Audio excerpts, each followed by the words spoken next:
draft class is going to be really something else up and onto the defense. And not to mention the latest news on Dexter Lawrence up and onto the Giants. A former linebacker, Matt Wilhelm, joins us.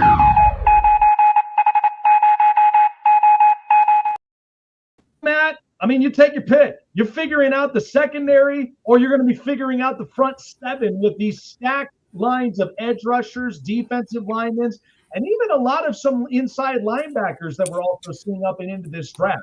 What is something you kind of picked at for this up and coming draft, and what we should expect for the draft night here coming up late April?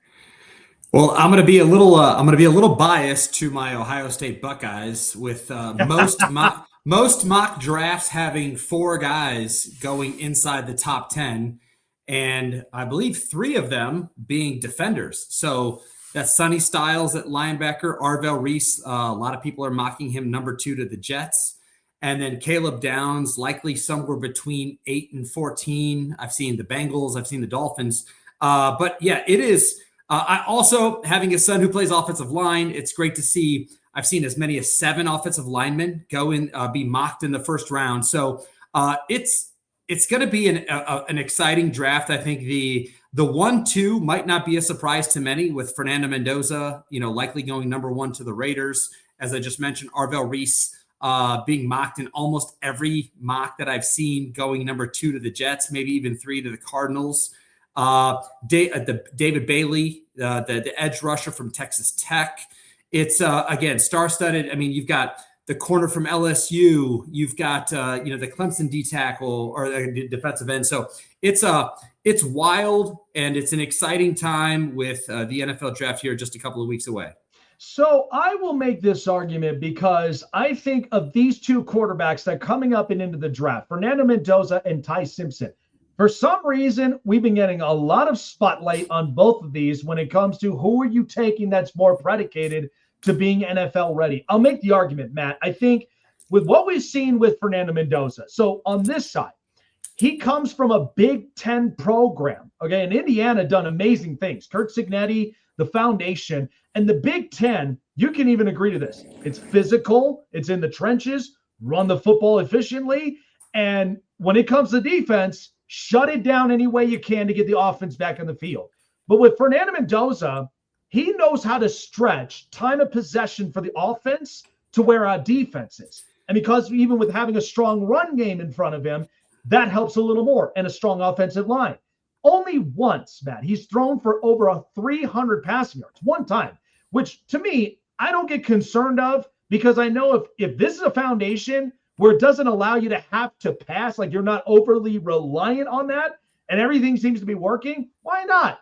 But then Ty Simpson in an SEC program, I mean, these are highly talented kids that offensively, defensively, highly talented stars.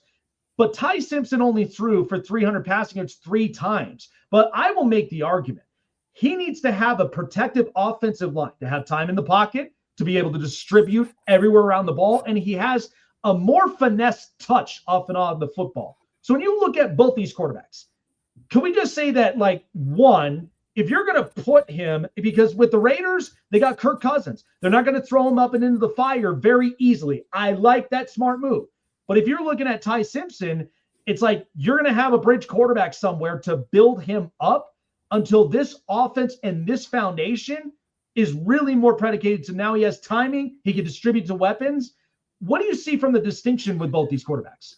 I think first and foremost, what I love most about both quarterbacks is, as you kind of pointed out, the conferences that they played in. Fernando Mendoza playing in the Big Ten, elite competition, has won the last 3 national championships, Michigan, Ohio State, Indiana.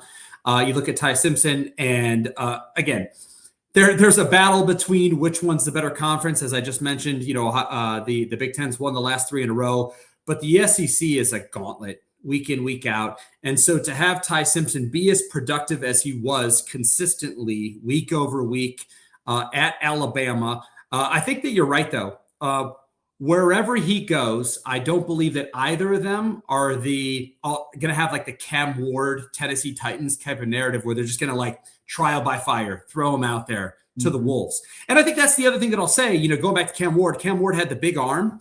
I think Cam Ward being thrown to the Wolves as a rookie, almost like as a day one starter, I can't, and again, I'm not the stats guru on the Tennessee Titans, but I can't say that Cam Ward probably threw for 300 yards or more many times in his rookie season as well. So the expectations for these young men are to come in and be efficient. And I think that's what Fernando Mendoza is probably has the upper hand as the number one overall draft pick, and why, cumulatively he's been the mocked number one to the Raiders since the season was over and they won that national championship. But Ty Simpson has kind of like leveled the playing field just slightly through his pro day. And I think some of the Dan Orlovsky hype, the Chase Daniels hype, these guys that are on social media really breaking down the film. And you've seen Ty Simpson be mocked in the late teens, early 20s, or somewhere in the second round. So it is going to completely come down to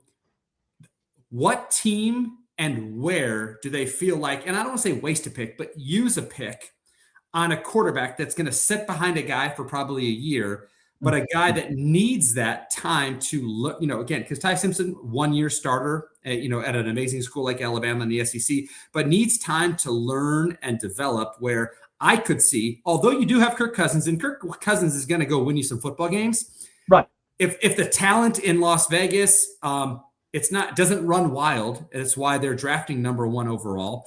I could also see Las Vegas essentially starting with Kirk Cousins for the first few games of the season, and then eventually just nothing that Kirk Cousins has done wrong, and really Fernando Mendoza hasn't proved himself all that well. But you might as well hand the baton to him, because if you're going to lose football games, you'd rather have that rookie and your future, not a 10+ year veteran in Kirk Cousins, be taking those snaps. And oh, by the way, you got, the Chargers are a borderline playoff team every year. You've got Patrick Mahomes likely getting healthy with the Chiefs. They're not going to be down, or I'll say 500 for all that long.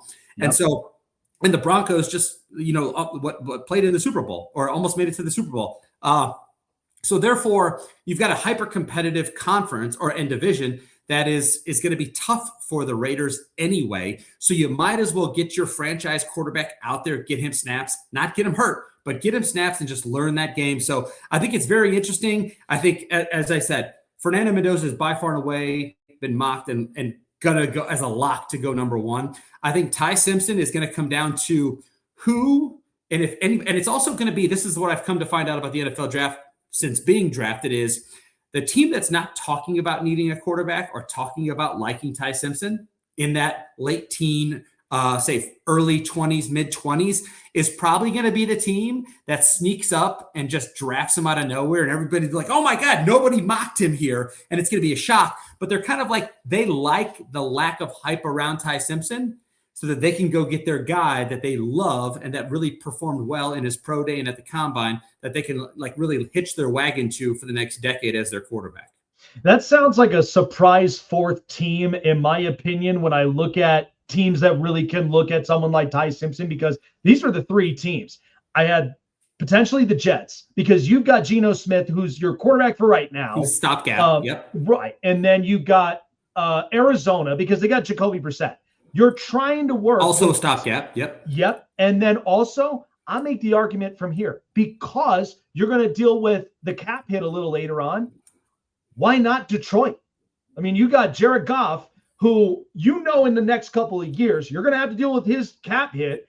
And so you want to slowly transition to where you get a guy who can distribute the ball and also has a great foundation with an offensive line. They may need a few pieces here and there, but even Detroit, they wouldn't even need to lose a beat, especially with the way in the competition in the NFC North. Yeah, absolutely. And I think that, there's been enough patterns to follow of teams that, again, I'll say the Green Bay Packers with Jordan Love and Aaron Rodgers. Drafting Jordan Love maybe a year or two before you actually need him to be your guy, to just learn the game. And so in this case, you draft the Ty Simpson, as your point, to the Jets with their second first round pick. Because they have so many that you can essentially take a flyer and miss, but you're rebuilding. But if it hits, you look like a genius. To not be asked to be thrust into the action, play behind Geno, and so it would be a perfect situation for him. I don't know if Ty Simpson is ready for the pressure of the New York fans, with his performance. Mm-hmm. Geno was drafted there, so he's accustomed to that. But I think that Ty Simpson is a little bit more of the project, although he does have some elite traits. I think to your point earlier about his 300-yard plus passing games, I think he pushes the ball down the field a little bit more than Fernando Mendoza does. But Fernando Mendoza is the safe quarterback pick in this draft. He happens to go to, number 1 overall to a team that needs a franchise quarterback.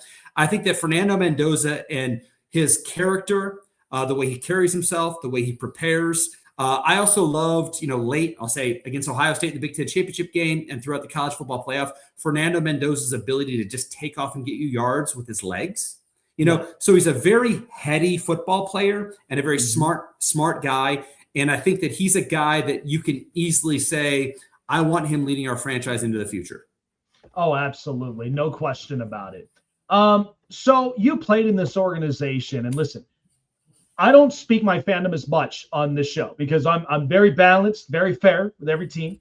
But I've always been a Charger fan at heart since I was 7 years old. And listen, San Diego Chargers. Yes, the real San Diego Chargers. And, to me, this Chargers team, I love the fact that they bring in someone like Jim Harbaugh because he brings the San Diego attitude back into this organization. I mean, you've tried with coordinators, it didn't work. And then all of a sudden, you take a team out of San Diego to go to Los Angeles. Many people were like, okay, it is what it is.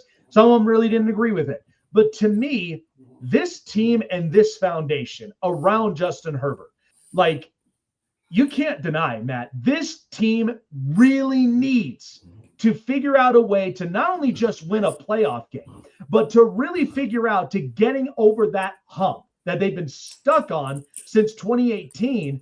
And I will make the argument, Justin Herbert is highly talented, but you've even played around a guy like Phillip Rivers, who's a gamer, a guy that can really step it up when you need to, because it's no knock on Justin, but I think it's a lot of the learning curve, because at times, there are times where you can be a quote unquote good soldier, but there's a time where you're the leader of this team. You got to take matters into your hands and lead your men by example of look, we want to win this desperately.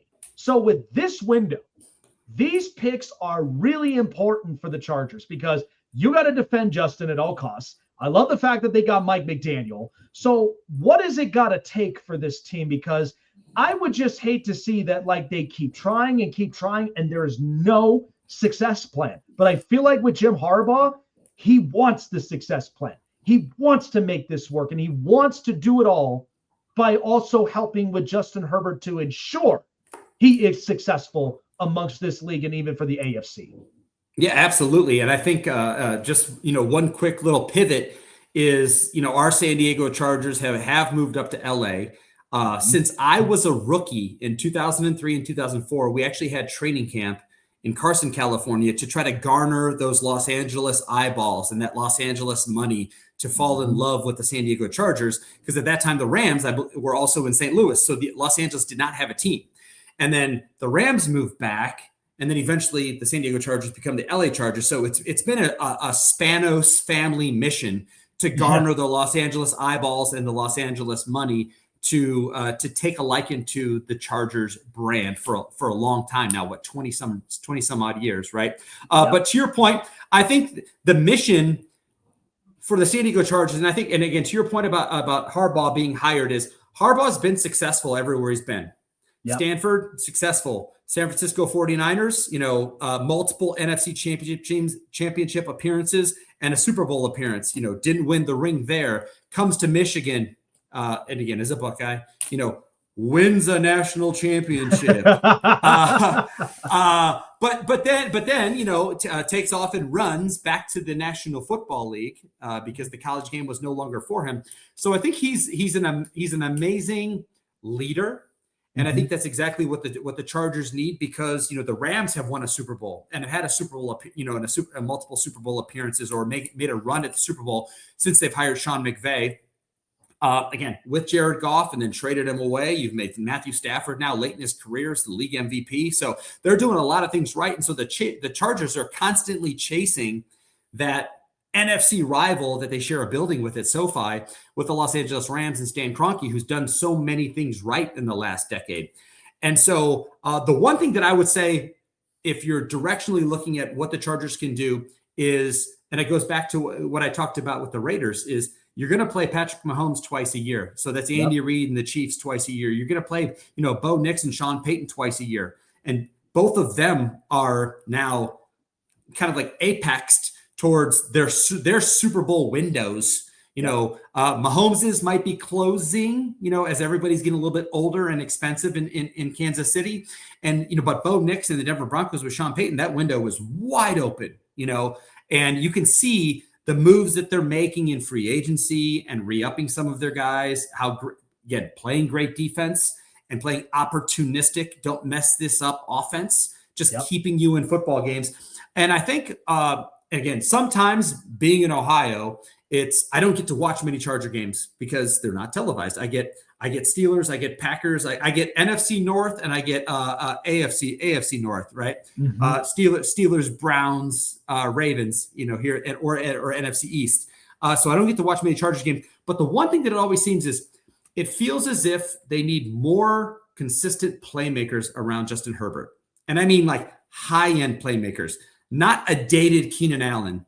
Not a project, Quentin Johnston, the TCU wide receiver who just seemed like a deep ball threat. Right.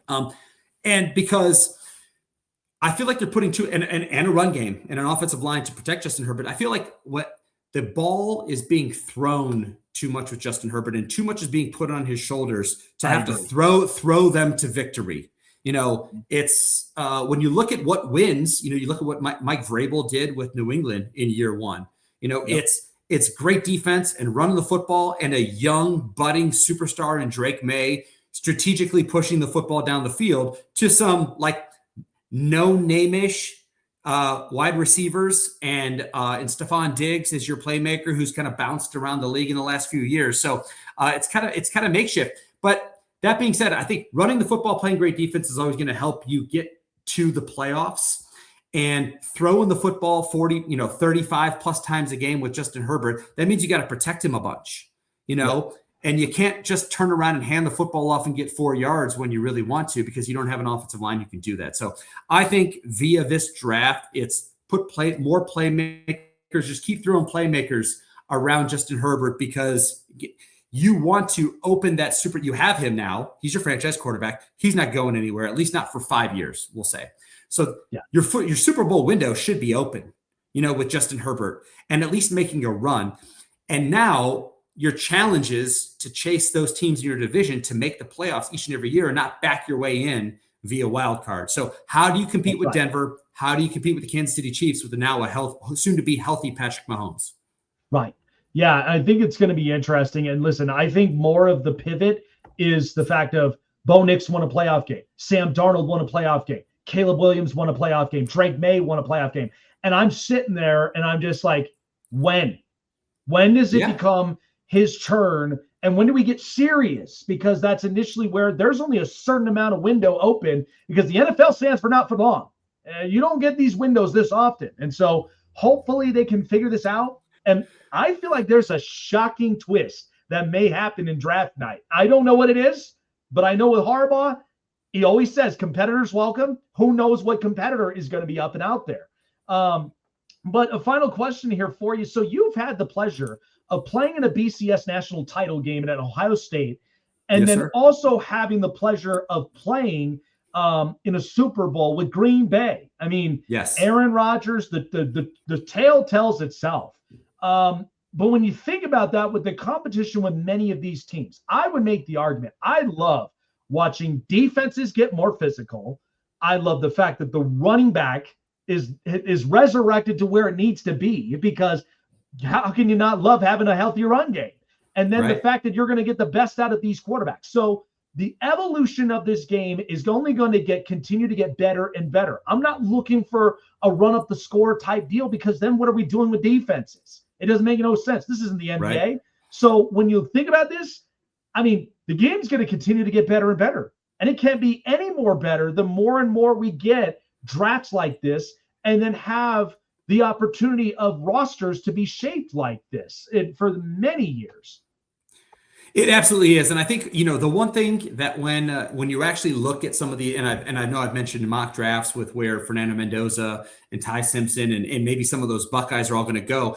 I think the one thing that is not that surprising when you see these 32 picks in the first round and which teams pick where, and at least for now, all we have to be is captivated by those mocks is look at the number of big schools that win like 10 plus football games every year, and their players being mocked into this first round. It's right. Multiple Ohio State Buckeyes.